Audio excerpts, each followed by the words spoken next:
Olá e sejam bem-vindos ao segundo Tinkercast aqui do canal. Dessa vez com a Cláudia Urbano. Se apresente, fale o teu currículo aí, por favor.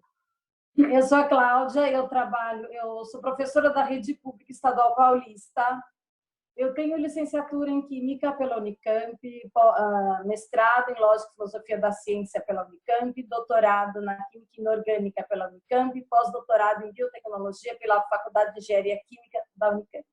Mas eu preferi ficar na escola pública, 30 anos de experiência com ensino médio, fundamental e médio, praticamente médio, né? E como passei por esse processo de mestrado, doutorado e bolsas e financiamentos, resolvemos falar sobre o tema.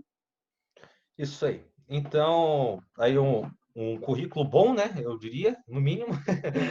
Então, vamos começar aqui. Hoje a gente vai fazer meio que um debate, né? Então, você quer começar? Pode ser. Você primeiro quer saber por que a pesquisa, né? É porque a pesquisa é importante. Isso. Você introduz os argumentos aí que você acha. Por que pesquisa é importante? Dentro do que eu pesquisei, além do que é mesmo, pesquisa é importante para a inovação tecnológica, para que o país tenha progresso. Ele precisa ter uma inovação, precisa ter ciência como inovação tecnológica e melhorar a vida das pessoas, né? A tecnologia melhora a vida das pessoas, né? Mas para isso você precisa ter uma educação de qualidade para todos e estimular esse interesse pela ciência, o interesse por aprender, o interesse pelo conhecimento em si. Porque o conhecimento é uma forma de poder e é uma forma de melhorar a sua vida, né? Em todos os aspectos. Sim. Né? E para começar, né? Sim, para começar. Eu acho que até esse negócio de ficar fazendo réplica e tréplica vai ficar um negócio muito confuso. Mas então a gente vai falando, né? Então é melhor assim. Então tá. O que acontece? Nós temos uma tradição muito ruim de ciência, né? No Brasil, quando as faculdades começaram, no tempo do Império, a gente tinha faculdades isoladas, assim, engenharia naval, tinha medicina, direito e acabou. As ciências eram relegadas mesmo, assim, a 10º plano, né? Então, por que houve esse interesse por desenvolver a ciência? Principalmente depois da Segunda Guerra. Você sabe que toda vez que tem guerra, a tecnologia se desenvolve muito rapidamente. Então, o Brasil ficou bem para trás, mas já estava começando aquele boom desenvolvimentista, né? Depois dos anos 40, porque o Getúlio voltou ao governo. O Getúlio era populista, militar, e ele tinha essa ideia do nacionalismo, de crescer o país, etc. Então, foi nessa época que foram criadas, né, criou-se a necessidade de ter desenvolvimento em pesquisa, né? E para isso, um pouco antes, foram criadas as universidades. Por exemplo, a USP foi criada em 1933 e ela trouxe, né, na época, vários professores de fora. E aí que começaram o ensino de ciências, química, física, biologia, ciências básicas, porque a gente só tinha, então, engenharia, medicina, direito e acabou. Né? Algumas ciências humanas, acho que curso de letras, né? Sociologia e tal. Nós tivemos até o Levi-Strauss, que deu aula aqui na USP, né? De sociologia. Bom, e aí, por causa desse boom desenvolvimentista, precisou ter a criação das universidades e depois, nos anos 50, mais precisamente em 1951, criaram, então, né, precisava ter incentivo do governo para ajudar nessas pesquisas, criaram o CNPq e a CAPES, que era ligado, era um órgão para incentivo à pesquisa, né? Foi criado isso daí como incentivo à pesquisa, né? Dinheiro para dar, fornecer insumos para incentivo à pesquisa. Tá. Ok. Então, é isso. Os primórdios. E daí? O que mais? Certo. Então, assim, primeiro vamos falar aqui sobre... Você falou sobre as guerras terem influenciado, né, a criação das universidades e o desenvolvimento da tecnologia em geral e de ciência no país, pelo menos no Brasil, né? No mundo inteiro, mas vamos falar aqui especificamente do Brasil. Então, o que acontece? O meu argumento é que a, a divulgação científica, a pesquisa e em geral, elas não precisam necessariamente ser subsidiadas pelo Estado, elas não precisam necessariamente de imposto. Esse é o meu argumento para se desenvolverem. Então, nesse caso aqui, você falou que depois que houve a Segunda Guerra Mundial, houve um boom muito grande de desenvolvimento. Então, o que acontece? Depois da Segunda Guerra Mundial, teve a Guerra Fria, certo? Então, durante a Guerra Fria, o que acontecia? Existia uma competição entre dois estados, existia a competição entre a União Soviética e os Estados Unidos. Então, essa competição, pelo menos é o que eu acho, foi o que gerou o boom desenvolvimentista que a gente viu e sei lá, o homem chegar à Lua, o Sputnik também, né, ser lançado, todos esses eventos eu acho que foram causados pela competição entre os dois países. E se você for pensar assim, mais a fundo, o que realmente acontece é que o Estado ele é uma empresa, ele é uma grande empresa, sabe? Por mais que você diga, mas ele tem uma responsabilidade moral, social, enfim. Ele ainda é uma empresa. Uma empresa ela também pode ter responsabilidades morais, sociais, entende? Só que o meu problema assim com o Estado é que ele obriga as pessoas, sabe, a pagar aqueles subsídios. Então, a pagar o imposto, né? Através do imposto, a pessoa vai ter que pagar as universidades, ter que sustentar elas, enfim. Então, o que acontece aqui? Por exemplo, já vamos entrar aqui na parte dos cortes, né, da CASP e da FAPESP. Então, acontece, ano que vem vai ser cortado 500 milhões de reais da CAPES, e de acordo lá com os dados que eu peguei aqui, pelo menos, vão se perder 93 mil pesquisadores, 150 mil bolsistas. Então, o que acontece?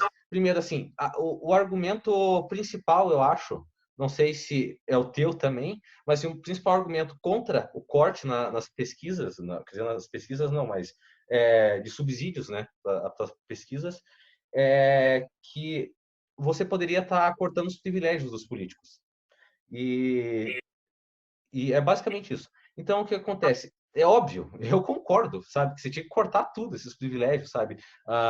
Essas regalias, tudo que eles têm. Eu acho que é um absurdo tudo isso que eles têm. Eu acho que ninguém discorda disso.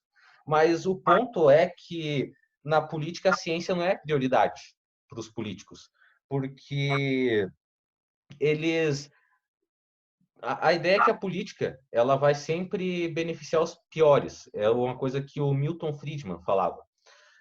O Milton Friedman falava que o político, por ele não, aquele que não tem amarras sociais, morais e éticas, enfim, qualquer coisa assim, ele vai conseguir subir na política. Por quê? Por causa que ele vai conseguir fazer as coisas mais terríveis e que são as coisas que vão levar ele para o caminho do poder, no caso da política. Então, o que acontece? Aquela pessoa que tem algum tipo de trava moral, ela vai dizer, opa, isso aqui eu não faço, sabe? E ela vai acabar perdendo a oportunidade de conseguir poder dentro da política.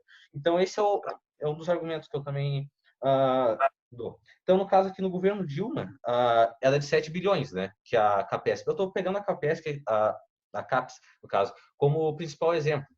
Mas, enfim, também aqui a gente também pode falar pela FAPESP. O que acontece? No governo Dilma, ela é de 7 bilhões de reais o orçamento da CAPES. E hoje é 3,8 bilhões.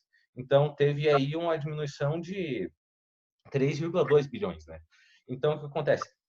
Não acabou a CAPES, necessariamente. Então, não é uma coisa apocalíptica 500 milhões. Assim, vai diminuir muito, é óbvio. Mas, assim, não é algo apocalíptico ao nível que algumas pessoas estão alarmando, entende? E, assim, mesmo o Brasil gastando tanto com pesquisa, o Chile, que gasta 15 vezes menos, ele tem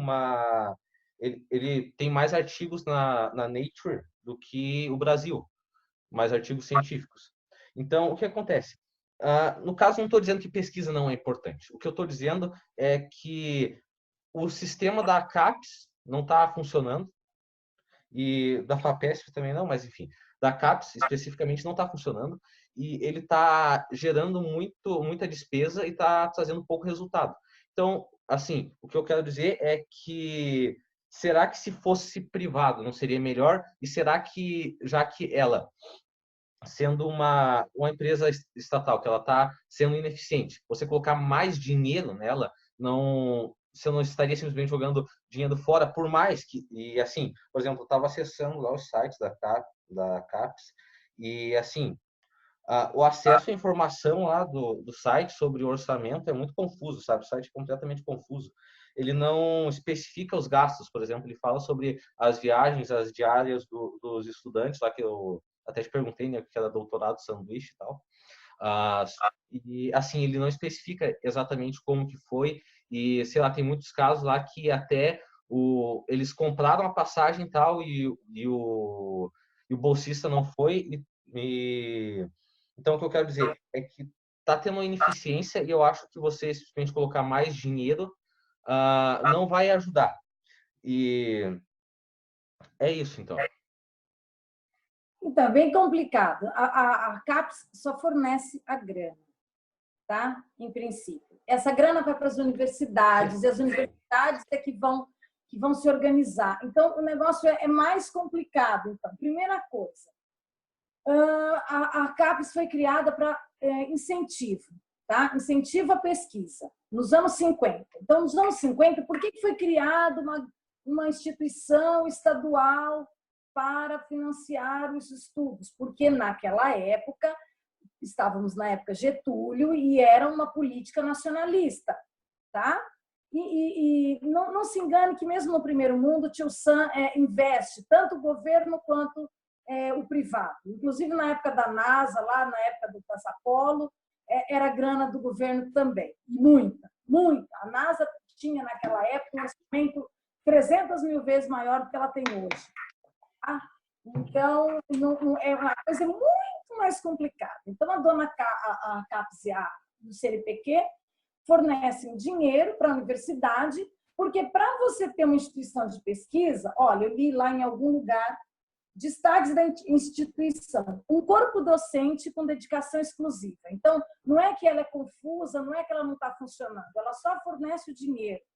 Isso vai para as universidades e para que a pesquisa funcione, você precisa de algumas coisas. Então, o corpo docente, quando o docente entra na universidade, ele tem dedicação exclusiva, laboratórios de última geração, principalmente na área de tecnologia, tá? A gente tem aparelhos bem caros, espectrômetros, microscópio eletrônico e outras coisas mais, lasers, tá?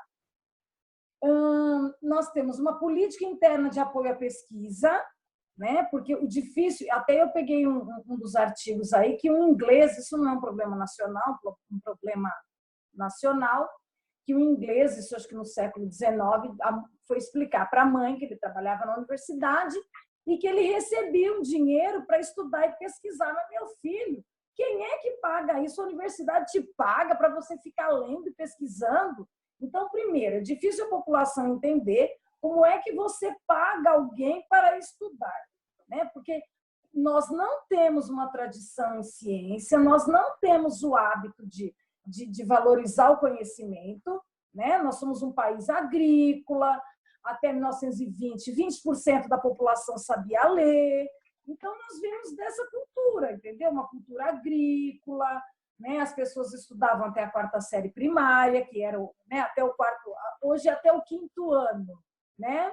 Então, depois as pessoas não precisavam mais estudar em tese, porque o governo dizia, bom, até a 4ª série primária está ótimo.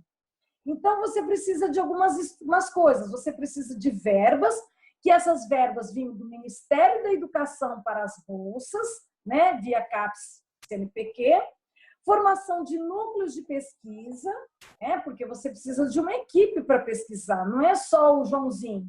O Joãozinho tem um professor, tem outro colega que faz um outro pedaço, né? E abolir a organização das universidades atuais. Então, o que esse fulano aqui defende, né, é abolir a organização das universidades em departamento, porque quanto mais burocrático você tem a instituição, mais difíceis são as coisas. Então, a ideia era desmanchar esses departamentos, ficar uma coisa mais uniforme, para que houvesse uma melhor interligação entre os pesquisadores, porque as matérias são irmãs, né?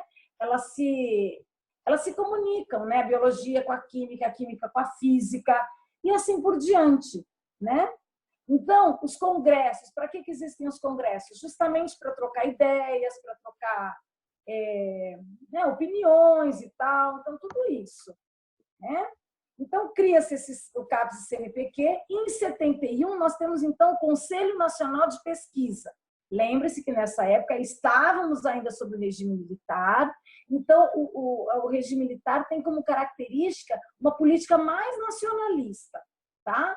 Então, a gente praticamente não tinha indústria. Então, como é que a gente vai falar para o setor privado financiar alguma coisa se a gente não tinha? Tinha indústria, o que tinha aqui era tudo multinacional. Multinacional não vai querer investir. Ele tem a própria pesquisa lá fora. Aqui a gente só produziam aqui no Brasil, que foi a mais barata que produzir lá no país de origem.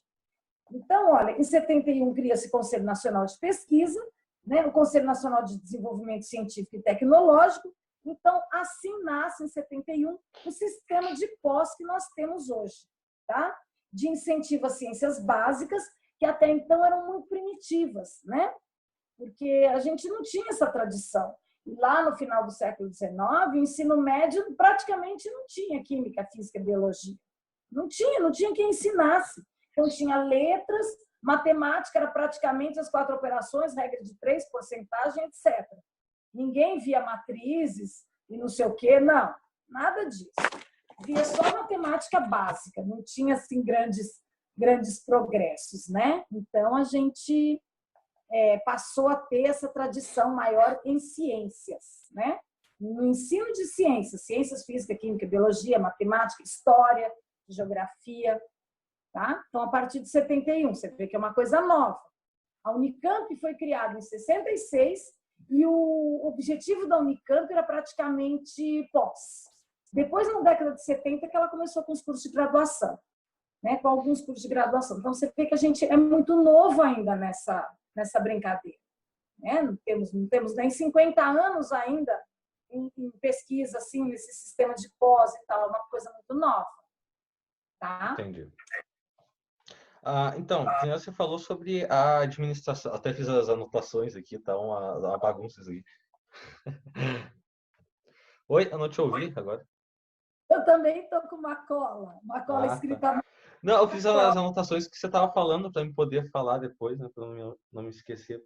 Mas, enfim, tá. Você falou da administração do dinheiro, que a CAPES apenas administra o dinheiro. Não, é verdade, mas só que, assim, essa é a parte importante, até onde eu vejo, sabe? Por causa que é você alocar os recursos bem. Se você não aloca os recursos bem, assim, você está perdendo, sabe? Você está perdendo recursos, você podia estar usando em outra coisa, sabe? Você podia estar, sei lá, se você está contratando 200 pessoas para trabalhar numa área de pesquisa, mas só que esse dinheiro que está sendo usado para contratar essas pessoas está sendo usado de uma forma ruim, mal alocada, o que vai acontecer é que você poderia estar contratando, sei lá, 250 pessoas, entende? Para fazer a mesma pesquisa. Então, acontece, a administração do dinheiro é importante. A alocação de recursos é importante.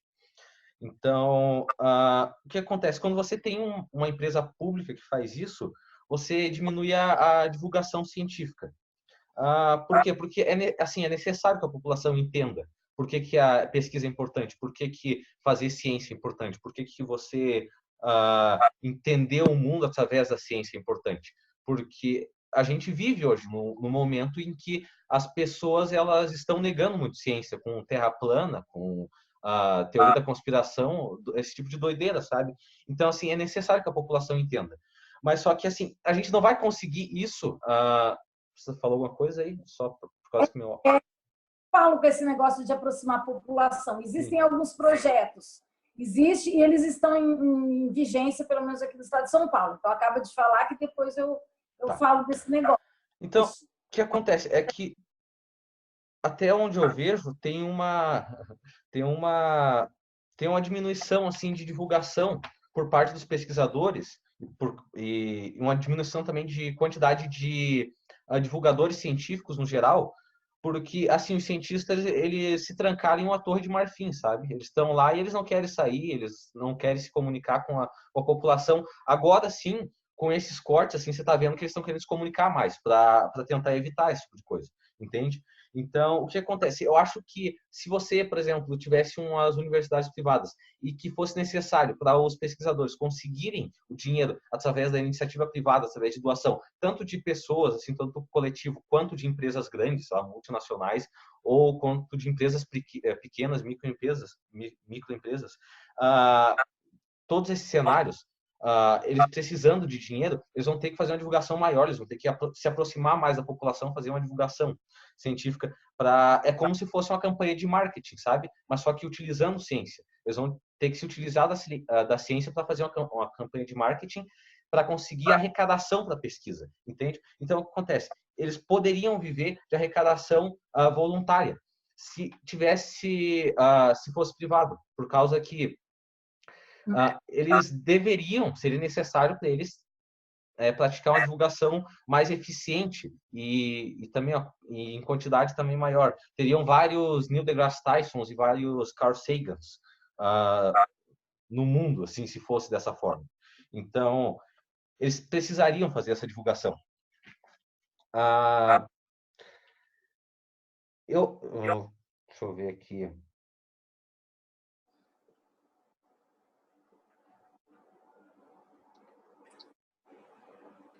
Então, você falou aí da parte do nacionalismo, e daí que as empresas, se você deixasse, elas iriam fazer pesquisa para fora, né? E elas não necessariamente investiriam no Brasil para fazer pesquisas. Então, o que acontece? Isso é verdade, isso é verdade. Eu concordo com isso. Mas o que acontece? É que, assim, você tem... O que é digamos... Por que que eu acho que isso é bom? E por que que eu acho que isso é bom? Por causa que, assim, você tem determinados países que eles vão produzir determinadas coisas. E esses países, eles vão acabar vendendo para outros países essas coisas e conseguindo dinheiro. E dessa forma, eles vão conseguir comprar as outras coisas que lhes faltam. Por exemplo, assim, uma visão um pouco mais simplista. Digamos assim, eu produzo queijo e você produz a carne de frango. Entende? Você tem um criador de frango, eu tenho, sei lá, um curral aqui. Então, o que acontece? Eu vou lá e tiro o leite da vaca e daí eu te vendo. E daí você pode me pagar em dinheiro, a gente pode trocar também, mas vamos colocar aqui com dinheiro. Você tem, sei lá, tem 50 reais, e daí, nesse universo aí, isolado, tem 50 reais, e você tem 50 reais. E daí eu tenho meu leite. Então, acontece, eu te entrego o meu leite, você me dá, sei lá, 50 reais por 1 litro de leite, e daí depois eu posso comprar de você ovos também por 50 reais, sei lá, umas 3 dúzias de ovos, entendeu? Então, acontece, você pode se especializar naquilo e você pode trocar com outras pessoas. Isso que é o livre mercado, é você se especializar em determinada coisa e depois trocar com as pessoas. Porque não dá de você produzir tudo, entende? O nacionalismo, eu acho que eles são um pouco esquizofrênicos nesse sentido, por causa que eles acham que o país pode produzir tudo. E não é verdade, o país não pode produzir tudo, assim como eu não posso saber de tudo também. Eu não posso saber como fazer minha casa, ir lá fazer minha casa, saber como fazer esse computador e fazer um computador, fazer um celular. Não, eu tenho que... As pessoas têm que se especializar nisso e depois elas trocam, elas compram umas das outras, entendeu? Então, por isso que eu acho que as multinacionais vão fazer pesquisa em outro país. Eu acho que isso, nesse sentido, é bom, por causa que a gente pode comprar do outro país, entende? Então... olha, partes, socorro, por partes. Não funciona tão simples assim, e a universidade privada, o objetivo dela não é pesquisa. A universidade privada, o objetivo é lucro. O professor é um dador de aula. Concordo. É diferente. Tá, quem visa lucro, a universidade particular não faz pesquisa no Brasil. Até assim, eu concordo com as que estão agora, sabe? Com as que estão no momento. Até no Brasil. No Brasil eu concordo, sim. No Brasil, porque a gente tem que discutir o problema no Brasil. Sim. Né? Primeiro que o mercado não é uma coisa tão simples assim, eu me especializo no outro não. Existe uma bolsa de commodities. Então, não é uma coisa tão simples assim. Esses preços são especificados, são determinados por uma bolsa de commodities que está lá em Nova York. Então, o primeiro mundo que determina o preço das coisas. Então, não, só um pouquinho, essa parte aqui. O mercado é um negócio complicado. sim. Segundo, que não é assim que funciona, né? Por exemplo, as pesquisas que são feitas nas empresas, por exemplo, eu conheci no casamento aí umas meninas que trabalhavam na Zeneca, que estão trabalhando com imunobiológicos, tá? Com remédios para tratamento de câncer, e estão pesquisando aqui no Brasil, mas a ordem vem lá de fora. Elas estão fazendo pesquisa aqui, mas não é delas, entendeu? Elas trabalham com esses fármacos, veem como é que eles agem, e depois parece que, depois que ele foi aprovado aí pelo Conselho de Ética, você pode colocar um pessoal aí para ser usado como teste, tá? Para ver como é que o corpo reage, tem umas coisas assim. Então, isso daí, as empresas, as multinacionais fazem esse tipo de pesquisa, que a gente chama pesquisa base, tá? Pesquisa aplicada. Então, você já sabe que esses imunobiológicos podem ser usados para tratamento de câncer, e etc, etc, etc. Tá? Então, olá, Pati, estou te vendo aí, adoro te ver aqui. Olha, que eu estou aqui com o Iago, que foi aluno do Paulo, no nosso curso online de inglês. Aí estamos aqui discutindo sobre ensino e pesquisa versus governo. Então, aqui no Brasil, como essa política foi criada nos anos 50, dentro daquela coisa, né, nacionalista, nós ficamos, então, com esse modelo de pós-graduação a partir de 1970, 71, né? Então, a gente trabalhou com esse sistema. Então, a gente tinha as universidades que estavam engatinhando. Meu pai participou desse processo. Meu pai, em 71, ele estava na USP, né? E, assim, chegavam as pesquisas e tal, tinha coisa de pesquisa, mas o Brasil estava muito primitivo. Se você precisasse importar alguma coisa, hoje a gente enfrenta uma burocracia. Quem trabalha com microbiologia, biologia molecular, que trabalha com aqueles kits diagnósticos, a importação é uma burocracia do cão. Porque quando eu fazia pós-doc, a gente tinha mandado importar uns kits, e aí a dona Receita Federal entrou em greve. Menina, as coisas ficaram paradas lá na Receita Federal, a gente precisando das coisas. Então, tem todos esses entraves. Tem um entrave, burocracia para importação. A universidade, por exemplo, a USP, Unicamp, naquela época que eu fiz pós-doc, que eu fiz doutorado, tinha grana. Mas eu me lembro, por exemplo, que a gente comprava sílica pura, Carloerba. A gente importa aqui a areia, vai para a Itália lá, e vem a sílica purificada para a gente usar em cromatografia. Nós usávamos sílica novinha. O que a gente usava, a técnica dava uma purificada, dava uma limpeza, levava lá, mandava lá para a URGS, né? A Universidade Federal do Rio Grande do Sul, porque eles não tinham grana para comprar a sílica. Então, a gente dava a nossa usada, verdade, para eles, porque eles não tinham grana.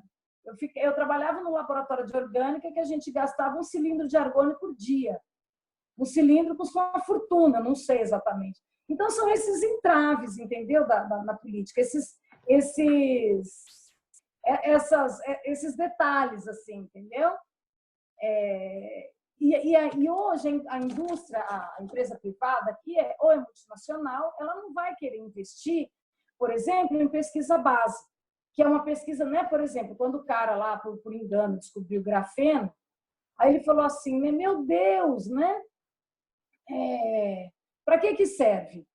Eu não sei. Então, as indústrias, né, multinacionais, ou empresas em geral, imagina que elas iam querer financiar um negócio que você ainda não sabe bem para que serve. Eles financiam algumas coisas, pesquisa aplicada, então aquilo que você já sabe para que vai servir, né? Então, assim, como no caso da Zeneca, que é um laboratório multinacional que está pesquisando aqui no Brasil, né? Porque pega os funcionários dela mesmo, os farmacêuticos e tal, ninguém faz mestrado, doutorado, ninguém tem programa de pós-graduação. E para pesquisar qual é o desempenho desses imunobiológicos em pacientes com câncer e tal, né? Então, né, tem esse entrave aí. E como o cientista é visto como alguém que fica lá no laboratório trancado e babando, acho que no governo Dilma ou no Lula foi criado o PIBID. Então, o que é isso? São alunos de doutorado que pegam os melhores alunos das escolas públicas, assim, aqueles que mais se destacam na escola, e os levam para, por exemplo, aqui, né, para a Unicamp, para ajudá-los na pesquisa, ensinam, olha, eu estou trabalhando com isso, então você pode me ajudar a pesquisar tal coisa. Só que, para variar, eles deixavam os meninos meio órfãos, então, volta e meia, os meus alunos pediam socorro, né, para variar. Mas existe o projeto PIBID, que é uma maneira de aproximar a universidade, né? Os meninos iam para os laboratórios desses professores, é uma maneira de aproximar o que se faz na universidade e ver que muitas vezes não está tão desvinculado da realidade assim, né? E tem, além desse projeto PIBID, nós temos também a universidade aberta. Então, nós, professores da rede pública, a gente levava os alunos para todos os laboratórios, explicava como, né, chegando lá nos laboratórios, nos institutos de pesquisa, né, da Unicamp, por exemplo, que eu falo da Unicamp, que é da minha cidade. Então, eles iam passear, né, lá dentro, na Unicamp, o pessoal mostrava, olha, aqui nós temos esse aparelho, serve para isso, isso, isso. Olha, aqui a gente desenvolve pesquisa disso, disso, disso. Então, foram projetos que ainda existem e que fazem com que haja uma aproximação entre universidade e sociedade, né? Então, a sociedade em geral. Entendi. Certo. Primeiro, quando eu falo aqui, corta o áudio que você está falando, aí fica um negócio não dá de ouvido aí. Mas tá, enfim. Primeiro você falou ali da questão dos commodities que eles são definidos lá em Nova York e tal. Assim, a questão é que no mercado não, assim, você tem que ter uma acordância, sabe? Você tem que ter uma concordância entre as pessoas sobre qual que é o preço de determinada coisa. Se não houver essa concordância, não há troca, logo não há mercado. Então, o que acontece? Só aqueles preços lá, eles só podem ser chamados de preço e só podem ser válidos se as pessoas acreditarem neles. Então, assim, você disse que não era tão simples. Então, na verdade por causa que as pessoas têm que acreditar naquilo. Então, por mais que eles vão lá e coloquem daquela forma, eles estão, eu não sei, isso daí é feito por uma iniciativa privada ou é pública? Não, é porque nessa bolsa, tudo é determinado, além disso, o preço é determinado pela lei da oferta e procura. Então, esses preços... Não, mas assim, sim, não, é que eu estava fazendo uma simplificação para você entender o conceito, entende? Para conseguir entender o conceito de troca. Não serve mais para a nossa sociedade complexa. Ela não serve mais. Mas se você colocar um monte de coisas simples juntas, elas começam a ficar complexas. Não, mas é que tudo é um pouco mais complicado. Sim, né? eu sei, mas é por causa que, assim, o meu argumento é que se você não entender as coisas simples primeiro, como é que você vai entender as coisas complexas, entende? Como é que você... Isso, por isso começou lá na Idade Média com aquele negócio de troca, né? Tinha o excedente de produção lá do feudo, eles começaram era muito mais simples, mas só que, assim, hoje sim, tem uma complexidade maior, mas só que os conceitos... Não chega a estar ali. Eles estavam ainda no sistema de troca, no sistema de excedente de produção dentro do feudo. Então, o negócio ainda estava mais simples, né? Sim, sim. Depois ficou mais complicado. Mas é que, assim, eu sei que é complicado, mas só que se você não abstrair os conceitos, se você não entender eles de forma completa, você não vai conseguir entender não vai conseguir ter a big picture, né? Eles chamam em inglês. Então, você precisa primeiro entender os conceitos de forma simples para depois partir para a parte mais complexa. Então, basicamente, eu estava explicando um conceito naquele momento. Então, tá. Universidades privadas podem fazer pesquisa mesmo mesmo buscando lucro. Eu acho que elas podem ainda fazer isso, elas podem ainda fazer pesquisa mesmo buscando lucro. Por causa que, assim, você tem aquele... Eu estava até vendo uma entrevista, não sei se você assiste o canal Poligonautas, sobre astronomia, esse tipo de coisa. Ele estava entrevistando astrofísicos e cosmólogos sobre esses cortes. E daí eles estavam falando lá, tal, meu salário é tanto, 1.400, tal. É claro que é um salário baixo, sim, óbvio que é. Mas, assim, mesmo eles fazendo pesquisa, mesmo sendo público, eles ainda precisam de um lucro, sabe? Pelo menos para se sustentar, como é que eles vão comer, sabe? Então, assim, meu argumento é que, mesmo as universidades privadas, elas buscando lucro, elas ainda podem fazer pesquisa, elas ainda podem focar em pesquisa. Então, por exemplo, aquela pessoa lá aquela astrofísica, pelo menos que eu lembro, que ela dizia que ganhava R$ 1.400. Ela está fazendo aquilo. Sim, pode repetir? Ela é bolsista, ela deve ter bolsa, Sim, é bolsa de mestrado do CNPq. A FAPESP é um pouquinho mais. sim, Então, você está vendo quanto ganha um pesquisador? sim, O é muito pesquisador pouco. ganha. E ele não pode trabalhar, é regime de dedicação exclusiva. Mas ele não é um professor de universidade, ele é um aluno de pós. Então, tem algumas diferenças aí. Ele não é um professor pesquisador, ele é um aluno de pós-graduação. Por isso que Entendi. ele ganha R$ 1.400, que é a bolsa dele. Você viu que não dá nem para Sim, comer, né? sim, é muito pouco. Mas só que sim, mas o que eu estou falando é que de qualquer jeito isso ainda é um lucro.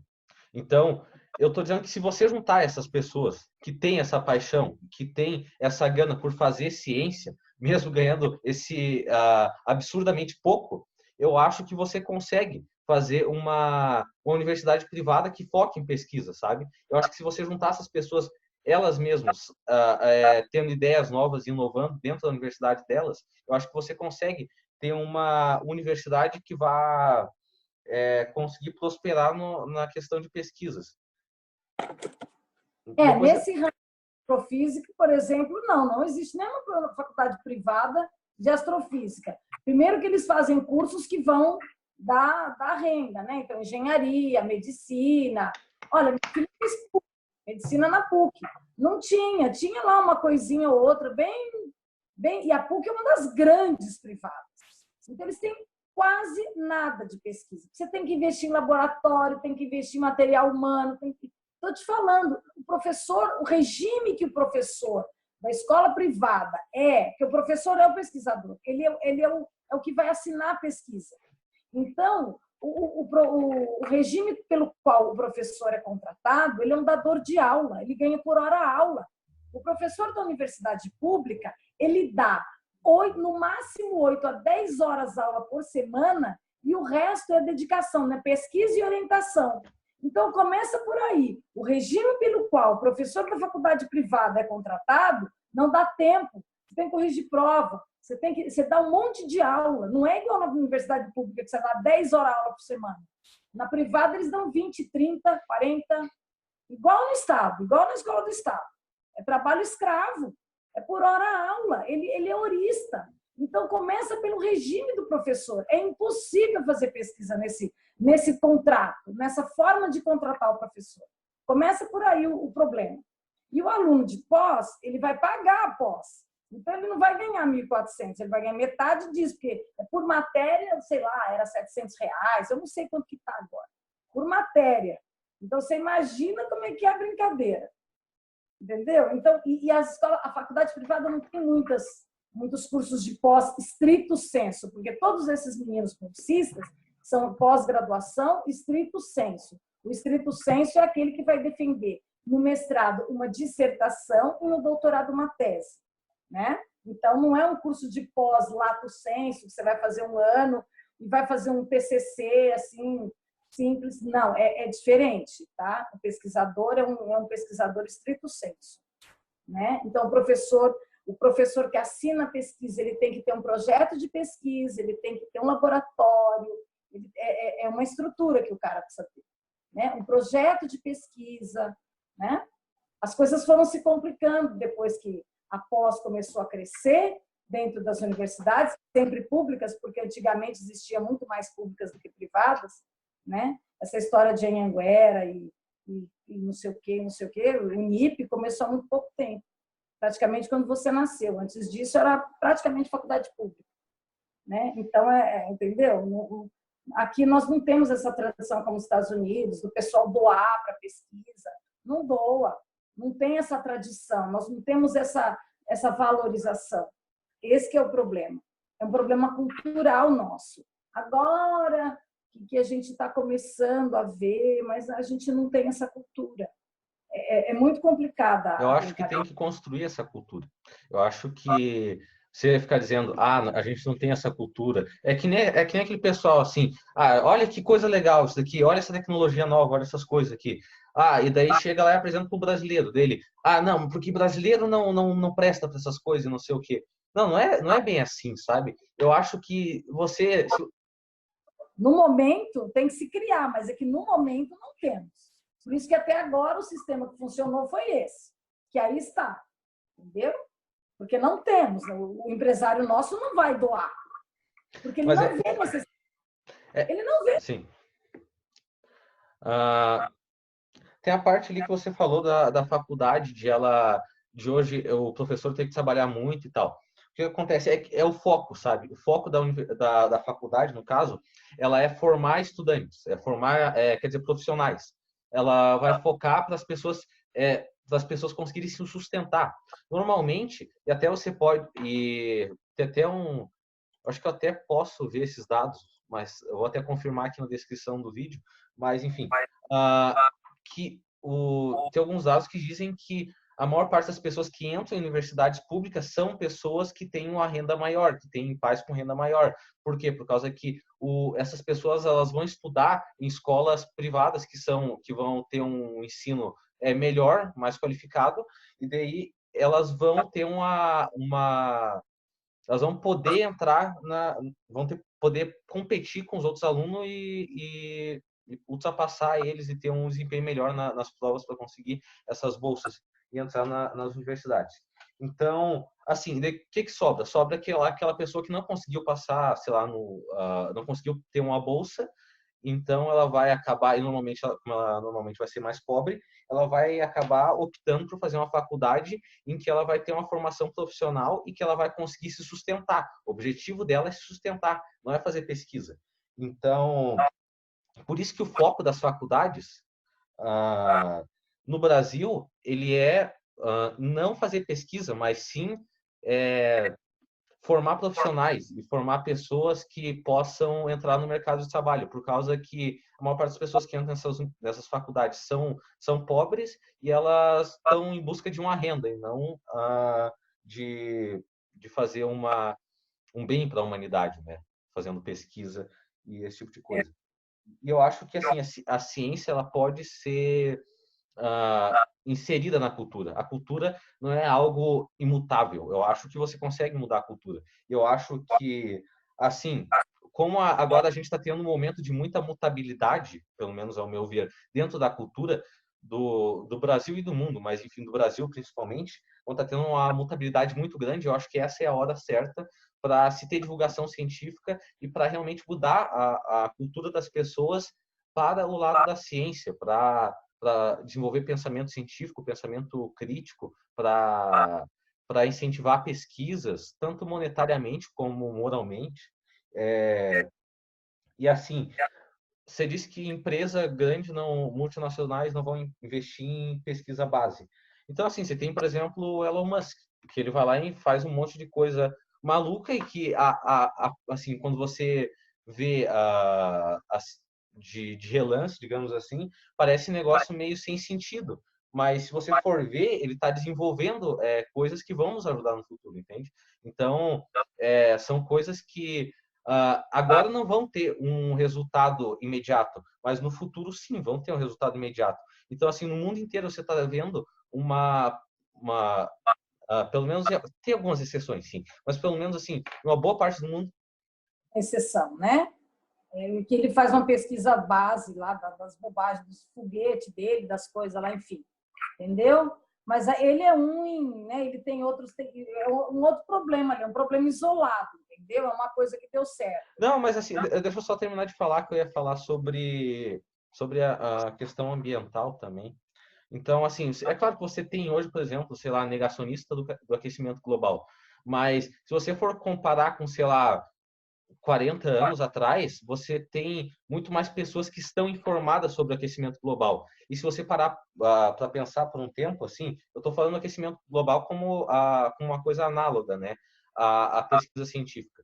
e a divulgação científica. Então, assim, tem muito mais pessoas que têm conhecimento sobre o aquecimento global e por isso que gera tanta crítica, por causa que é alguma coisa que está em voga. Se não tivesse em voga, não teria ninguém discutindo, não teria ninguém negando, porque você vai discutir algo que ninguém está falando sobre aquela coisa, entende?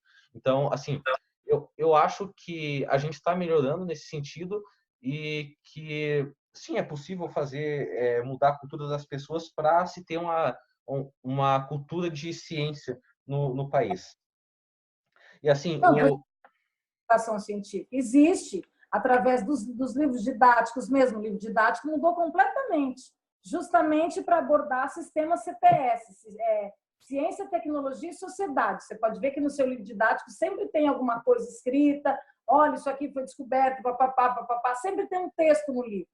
Você pegar um livro do tempo que eu estudava, era um livro perturbante, feio, sem graça, sem texto, sem nada. Então, os livros didáticos mudaram. Esse é universidade aberta para que o aluno veja como é que funcionam as universidades.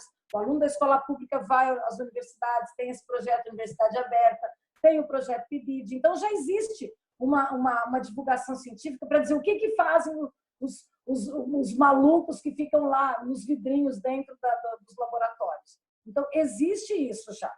Entendeu? É que isso parte da universidade pública e 95% da pesquisa no Brasil é feita através das universidades públicas. Ah, vai mudar? Ah, nos Estados Unidos é assim, com Elon Musk é assim? É porque lá é um outro problema, é uma outra economia, né? É uma outra grana, são outros objetivos. Né? Agora, dentro da nossa realidade, o que está rolando no momento é isso, mas existe já a divulgação científica, né? Existem vários livrinhos de divulgação científica, né? E não só o Carl Sagan, mas nós temos o Marcelo Gleiser, que trabalha lá nos Estados Unidos, ele faz divulgação científica, o Carlo Rovelli, que eu li, que é um físico italiano, que também faz, né, divulgação científica. Até o Marcos Pontes, né, também. Então, o Pontes, né, o astronauta... Agora ele está... sim. Então... Ele até fez umas coisas estranhas, né, ultimamente, mas enfim. Então, pois é, né? Ele como astronauta, ele fala umas coisas, ai meu Deus, vamos deixar quieto. Né? A gente está com uma galera meio estranha mesmo, né? O ministro da Educação, Socorro, mamãe, vovozinho Lobo, né? O chefe né? A máquina central do governo, então, Socorro, mamãe. Então, é que no momento a galera que está aí no comando não está interessado em desenvolver coisa nenhuma, né? Então, porque o conhecimento é poder. Então, é uma coisa perigosa, né? O conhecimento é poder, o pensamento é poder, né? Assim, só uma pergunta para você. Você acha que o conhecimento sendo poder e o Estado sendo a maior fonte de poder, você não acha que quando o Estado começa a dar o conhecimento para as pessoas, isso não vai estar desafiando o poder deles, dos políticos que estão agora no poder? Não é que ele dá o conhecimento, né? Ele proporciona... Sim, tá. Ele proporciona Sim. porque ele melhora o salário das pessoas que estão nesse setor, ele melhora as condições de trabalho, melhora as condições de aprendizagem dos alunos, porque agora esse negócio aí de aluno pobre na universidade já resolveram. Além né, das cotas... Não, mas assim, voltando para aquela questão lá dos políticos de novo. Assim, a minha questão é que você vai ter todos esses benefícios para a sociedade e tal, com o desenvolvimento da educação. Mas só que você também vai ter um pensamento crítico maior. E você vai ter mais pessoas questionando aquelas ideias dos políticos, aquela velha política e tal, que todo mundo fala. Criança, eu não tive filosofia e sociologia na escola, justamente porque essas matérias davam uma formação humanística melhor. Então, como eu estudei pela Lei 5692, né, que tirava essas matérias, né, porque a gente estava em pleno regime militar e não queria gente pensante, vamos tirar a sociologia e filosofia do currículo, né? Eu não sabia nada de filosofia, fui fazer mestrado em filosofia. Imagino que eu apanhei. Eu não sabia nem o que era Platão. Nunca tinha lido um texto, nada, porque eu não tive na escola. Era só física, química, matemática, biologia, história e geografia. Acabou. Vocês tiveram esse privilégio. A partir de 85, com a abertura política, a sociologia e a filosofia voltaram ao currículo escolar, né? Porque a gente não teve. Então, tudo que incomoda, eles tiraram. E agora estão querendo tirar de novo. Né? Com a reforma do ensino médio, eles estão tirando porque é uma matéria optativa. Quais são os centros, né? Agora com a reforma do ensino médio, a partir do terceiro ano, o que você tem assim obrigatório é português e matemática. O resto você vê o que você quer fazer. Isso já é um crime fazer um negócio desse, né? Entendeu? Porque aí o moleque não vai querer fazer física química, eles odeiam exatas, né? Porque já tem trauma da matemática desde lá do Fundamental 1. Então aí já estava indo muito bem. Agora já destruíram de novo com essa reforma do ensino médio. Tá vendo como é que funciona? Como é que tudo está atrelado ao político e ao econômico, tudo. Então a educação, todas essas políticas de não sei o que estão atreladas ao econômico, aos interesses econômicos do momento, né? Então, quando eu estudei, eu não tive filosofia e sociologia porque não era interessante. Nos anos 60 tinha. Aí teve todo esse, né, o 64, 68 foi uma coisa mundial, né, os estudantes revoltados. Aqui no Brasil eles fecharam a Maria Antônia, que era a Faculdade de Sociologia Política. Fecharam aqui na Rua Maria Antônia. Tinha uma faculdade muito boa, o pessoal estava com uma formação humanística muito boa. Ixi, perigoso, vamos fechar essa faculdade. Não é bom gente pensante, entendeu? Porque a minha área, o pessoal da minha área não tem essa cabeça aberta. O pessoal da minha área só pensa quadradinho. Eu sou meio esquisita, tá? Mas o pessoal da minha área pensa quadradinho. Só pensa na química, física, cálculo, entendeu? Eles não têm uma formação mais aberta, né? Então, no momento, então o argumento era, quando eu estudei, a partir de 71 foi até 85 essa reforma, essa lei aí que vigorou. Eu tinha que sair com ensino médio profissionalizante, como eu fiz uma escola para pré-vestibular, eu tinha formação em técnico de patologia clínica. Nunca entrei num laboratório, mas estava lá escrito no meu diploma de ensino médio, tá? Nunca entrei. Porque tinha que ter uma formação tecnológica, porque a ideia naquele momento era formar gente com capacidade de tecnológica, né? Para atender o mercado. É sempre assim, né? E as faculdades particulares foram criadas para atender a população de baixa renda, o pessoal que trabalha de dia não dá para fazer o Unicamp porque é integral, entendeu? Mas eles têm um projeto lá que você faz 2 anos de nivelamento, alunos do Estado, e já entram num curso sem fazer vestibular. Eu tenho um aluno do Estado que ele se formou em economia nesse sistema aí, tá? Ele era um bom aluno, claro, mas ele entrou nesse sistema aí. Tem o sistema de cotas, então, e infelizmente esse sistema de cotas, eu vou ser morta, mas ele baixou o nível das faculdades públicas. Porque o menino vem da escola pública, que tem deficiência, e não é porque a gente não quer ensinar, é que o aluno não acompanha, porque ele já tem uma série de deficiências, a gente tem que suprir uma porção de coisa, porque falta muito professor, porque ganha mal. Aí o coitado do aluno ficou 1 semestre sem professor de matemática, então aí ele tem uma deficiência. São vários os problemas, enfim, né? É muito complicado, muita coisa assim que rola. Né? Sim. Então, assim, eu acho que, por exemplo, eu acho que o problema é cultural, entende? Eu acho que o problema está na cultura. Eu acho que é mais uma questão de, por exemplo, não é você pegar e colocar a pessoa e dizer assim, você tem que ir para a escola, você tem que estudar sociologia, filosofia, física, química, blá, blá, blá, blá, blá. Eu acho que, a solução mesmo seria você mudar a cultura. O cerne é a cultura das pessoas. Se você tiver uma cultura de pessoas que estão argumentando e estão discutindo, que nem a gente está fazendo aqui, você vai ter uma sociedade melhor. Querendo ou não, assim, por mais que as pessoas discordem absurdamente umas entre as outras, sabe? E por mais que elas não concordem, sei lá, 2 extremos absurdos, sabe? Eu acho que ainda, por exemplo, sei lá, você vai para lá, eu vou para cá e a gente fica conversando, sabe? Assim, não você ir lá, por exemplo, aquele grupo lá, eu não concordo com o que eles falam. Daí eu vou lá e vou, sei lá, vou colocar um fuzil na cabeça deles e faço o que eu quero, sabe? E eu vejo muito isso. Ah, por parte das pessoas, sabe, assim, eu tenho uma pouca tolerância, uma intolerância com ideias contrárias, sabe? Então, eu acho que você mudando a cultura, que é o cerne da questão, na minha opinião, você consegue mudar toda essa situação, você consegue contornar toda essa situação. E eu acho que, assim, é através da argumentação e não através de... o aluno tem que ir na escola e tem que aprender exatamente isso daqui dessa forma, com esse... tem que seguir exatamente a ficha e não sei o quê. Não, você pode aprender de outras formas, pela internet, ou sei lá, contratando um professor particular, ou não sei, lendo um livro.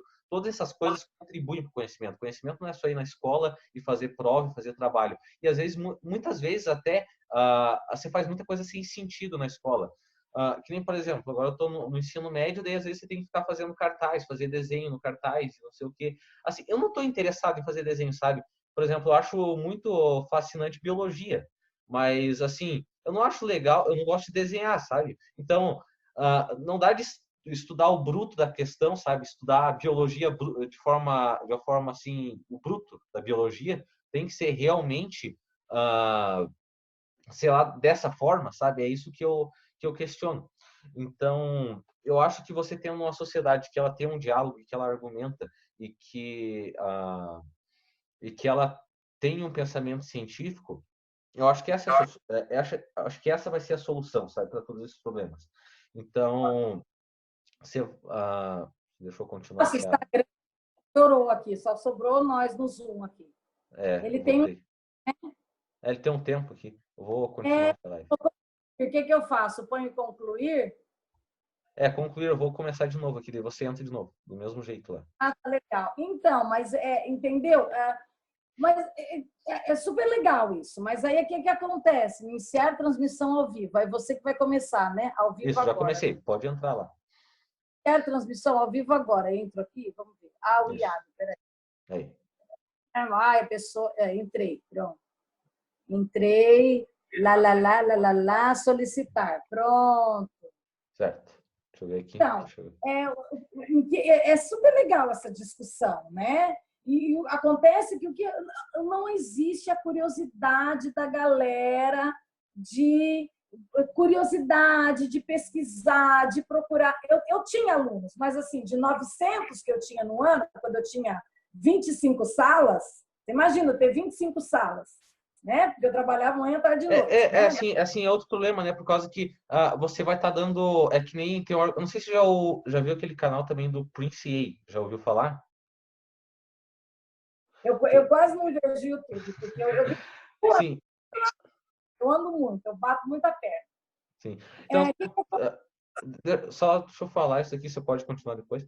Mas assim, que ele fala que a escola hoje, ela você dá o mesmo remédio para pessoas com doenças diferentes. As pessoas têm necessidades diferentes e você vai lá e trata elas da mesma forma. É igual o Einstein falava, né? É você fazer um peixe subir numa árvore, sabe? Esse tipo de coisa que a escola hoje mas faz. entende? Por exemplo, aqui na prefeitura, nós temos uma psicóloga na escola, escolas da prefeitura até o 9º ano. Então, se tem alguma necessidade especial, não sei o quê, tem o psicólogo, né? No estado não tem. Então, o que agora com esse negócio de juntar? Por exemplo, né, um dos problemas. Então, o que eles fazem? Eles juntaram surdo, cego, Down junto e a gente tem que dar conta. Eu não sei dar conta de Down, entendeu? Cego, surdo. A surda eu falava na frente dela, entendeu? A gente atendia especialmente. Então, como é que a gente resolve esses problemas na escola? É porque lá no tempo do Einstein, o professor ficava lá no tablado e não descia de jeito nenhum. Agora, nós aqui da rede pública, você não tem noção como a gente adapta. Bom, também isso é professor da minha época. Esse modelito aqui acabou, tá? Esse modelito não existe mais. Os jovens não aguentam. Aliás, os jovens não aguentam ficar mais de 5 anos na rede pública. Eles saem porque ou eles deprimem, ou eles não querem mais porque ganha pouco, trabalha muito, eles não dão conta.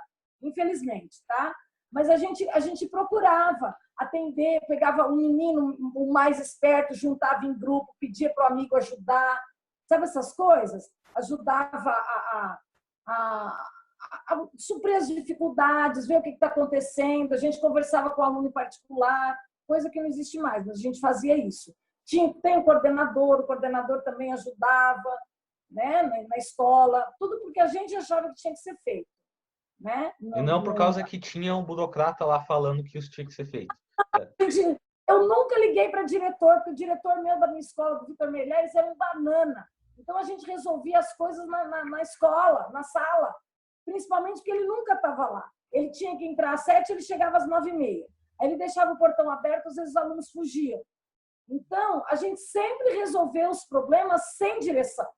Eles jogavam, por exemplo, tudo no... No final do ano, pintava a escola. Onde é que você acha que eles colocavam os restos de tinta? No laboratório.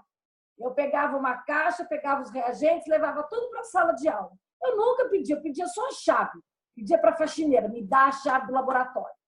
Aí, no meu intervalo, muitas vezes eu arrumei o laboratório, tirei as latas de tinta, as coisas, para levar a molecada lá algumas vezes. Tinha que rezar um terço, dizer, pelo amor de Deus, não mexa em tal coisa, porque, né, dali para lá não pode e tal. Mas eu sempre resolvi sem direção. Aqui nós temos, o Campinas está sendo quase que considerado o Vale do Silício do Brasil. Nós temos centro de tecnologia, nós temos o Laboratório Nacional do Síncrotron, temos o CPQD, temos o Centro de Pesquisa Renato Archer, nós temos uma porção de coisas aqui. E eu levei os meus alunos para o Síncrotron, porque eu fiz curso lá. Nossa, eu quase causei a Terceira Guerra Mundial com a minha diretora, porque imagina, eu ia levar os segundos e os terceiros anos do médio. Como que você vai levar 5 salas? A diretoria de ensino vai ligar e vai dizer que não tem ninguém na escola. Olha a cabeça de ovo da diretora. Aí eu coloquei no meu plano de ensino e falei, eu vou levar. Consegui levar o terceiro ano. Mas tive que quase dar um soco na diretora. Falou, olha, a aula é minha, está no meu plano de aula, os alunos já estão esperando, o coordenador arrumou um ônibus, né? Os alunos tiveram que pagar, fretamos um ônibus e fomos. Mas é uma luta, porque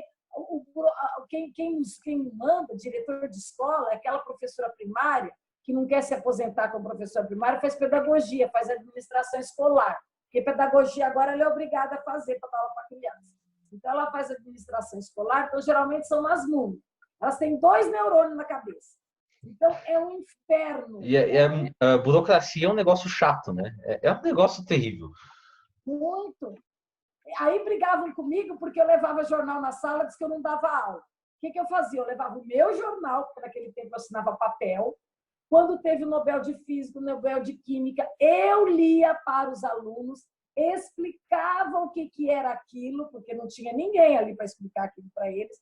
Eu explicava, dizia, olha, isso aqui era assim, assim, assim, esse tipo de pesquisa. Vocês viram quanto tempo eles demoraram entre a pesquisa até eles receberem o Nobel? 20 anos, 15 anos, entenderam? Aquilo que eu te falei da pesquisa básica, tem patrocínio do governo, mesmo lá no primeiro mundo, porque é coisa que você não sabe o que vai, se vai servir, se não vai servir. Então, eu explicava tudo isso para eles. Vocês estão vendo esse iPod que vocês brincam aí, esses MP3, MP4? Olha lá, ó o fulano que começou a pesquisar como armazenar dados num HD diferente, menor, né? Isso daí é tudo pesquisa, gente. Isso daí chega até vocês. Então, eu contava as historinhas para eles, mas eu era um professor diferenciado, né? Modéstia à parte.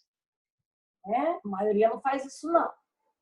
Mas até um negócio interessante que você falou sobre esse negócio de armazenar dados e de computação na área de TI, que ela começou também como uma pesquisa base, mas depois ela gerou um interesse do mercado. Ah, sim, mas muito depois, né? E sempre quase. O computador surgiu na guerra, né? Competição. O computador surgiu na guerra. Sim, porque ele estava tentando decodificar, né, os códigos dos nazistas, né? Nazistas, da máquina Enigma. Então, sempre na guerra. Então, o celular também surgiu na guerra, era o sistema CDMA, que era o sistema que a Vivo usava nos primeiros celulares, nos tijolares. A Vivo usava o CDMA. Depois veio a Claro, que naquela época chamava TES, que usou o sistema de chip, que era mais difícil de clonar. Senão, antes O problema era assim, não use o celular no aeroporto, porque era fatal, o pessoal clonava. Agora os sistemas mais seguros, mas o sistema CDMA era super fácil de clonar.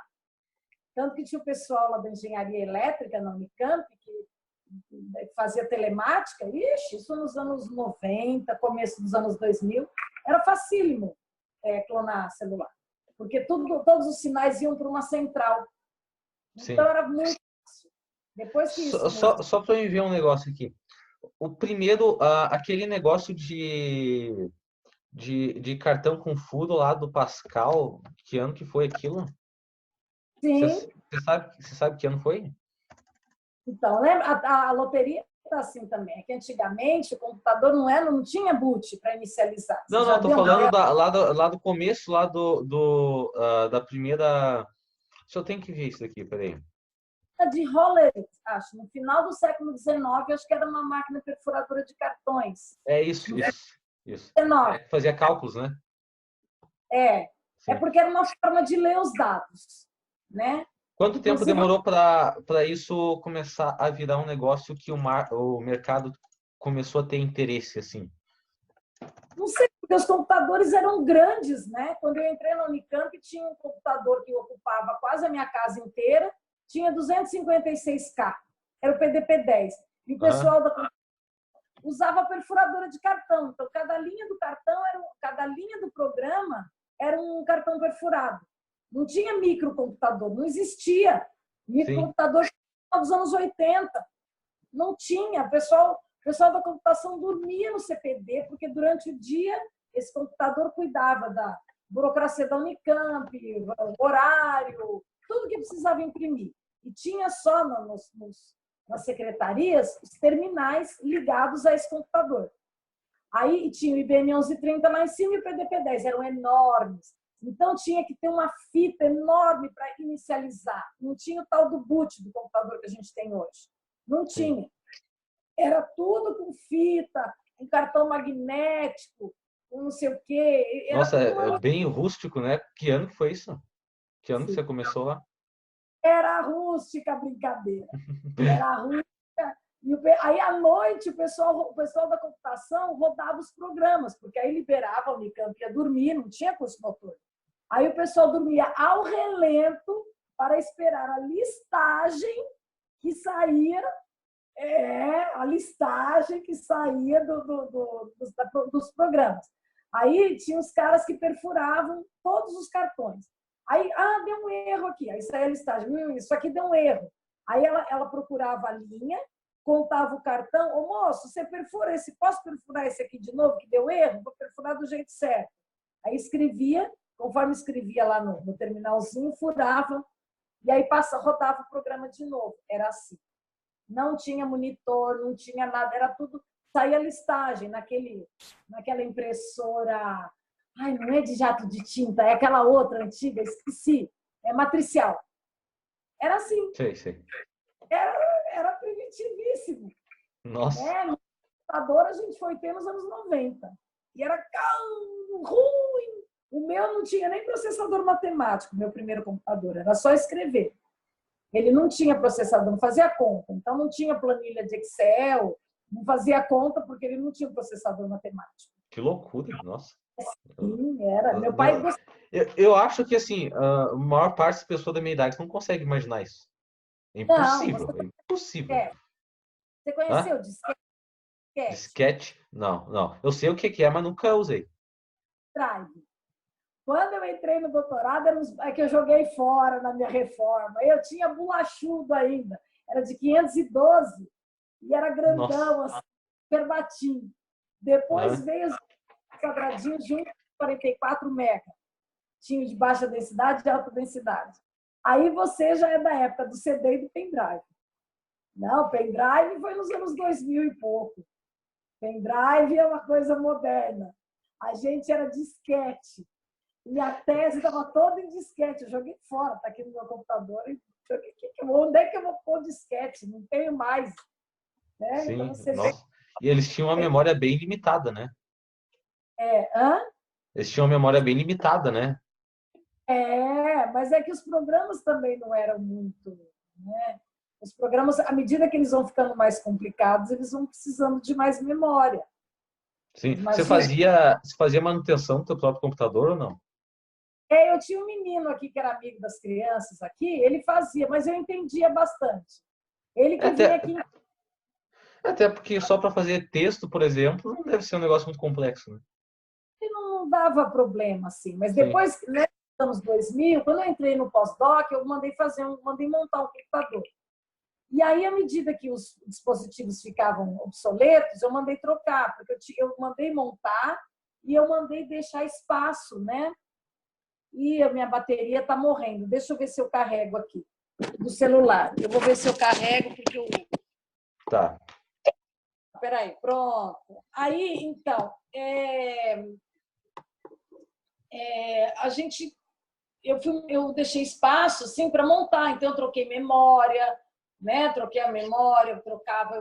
Eu fiz upgrade para esse menino, né? Que era amigo aqui das meninas, e ele vinha aqui em casa e a gente passava. Nossa, ele saía daqui às vezes de manhã.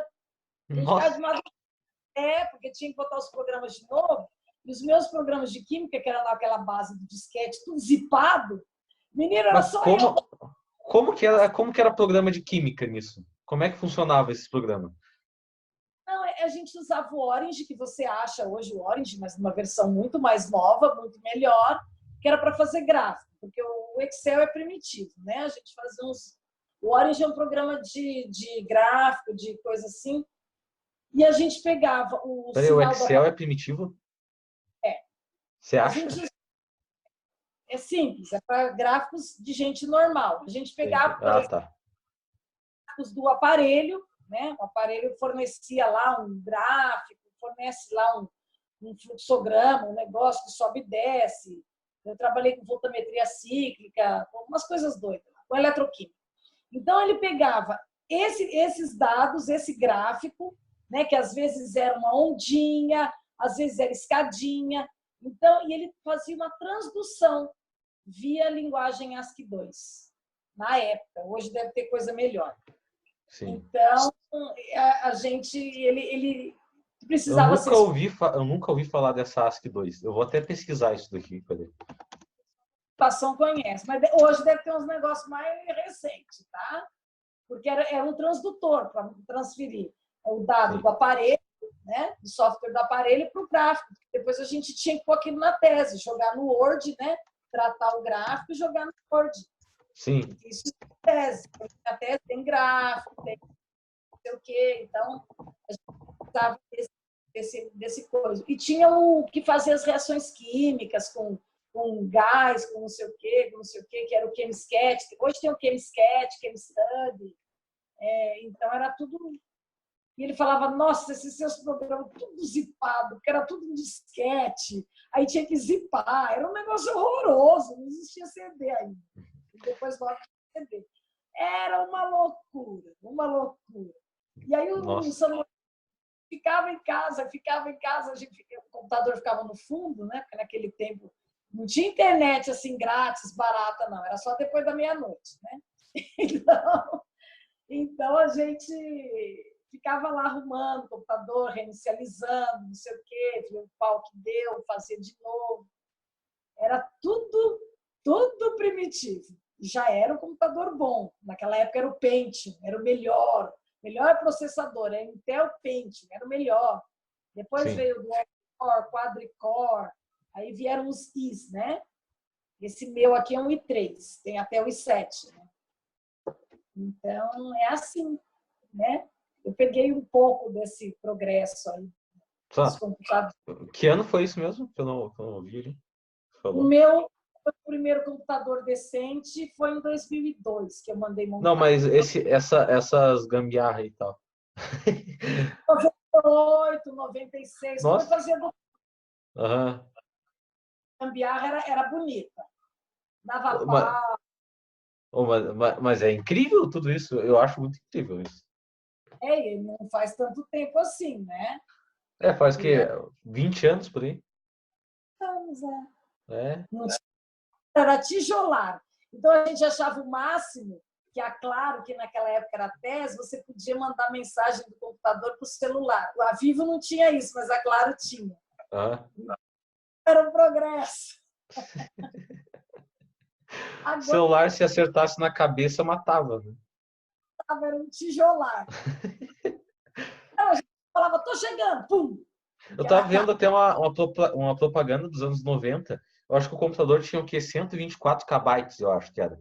E daí o cara, olha esse computador incrível com 124 kbytes. E daí meu computador aqui tem 1 tera, sabe, de memória. Nossa, é muita diferença. Esse meu computador que eu montei em 2000, ele tinha 120 GB. É isso? De memória? 120 GB ou Sim, 120 mega? 120 mega, não era sim. giga, não. Imagina! 120 mega. Acho que era isso, 150 mega. Nossa, era uma... 2002. Hein? Era bom. Eu mandei o cara, mandei para o Intel, tudo chique. Acabou a live Imagina. aqui. Acabou a live, acabou tudo. Meu Então, passando aqui no final do vídeo para falar sobre. A minha internet caiu ali no final do vídeo. E além de ter acabado o vídeo do Zoom, também meu celular acabou a bateria, então ele desligou. Então foi por isso que tanto a live no Instagram quanto o vídeo terminaram de forma inesperada. Mas era para ser um debate, para ter réplica, para ter tréplica. A gente tinha combinado um tempo de réplica, um tempo de tréplica, também de introdução de argumentos. Mas acabou que virou uma conversa mesmo. Então eu achei que ficou melhor assim.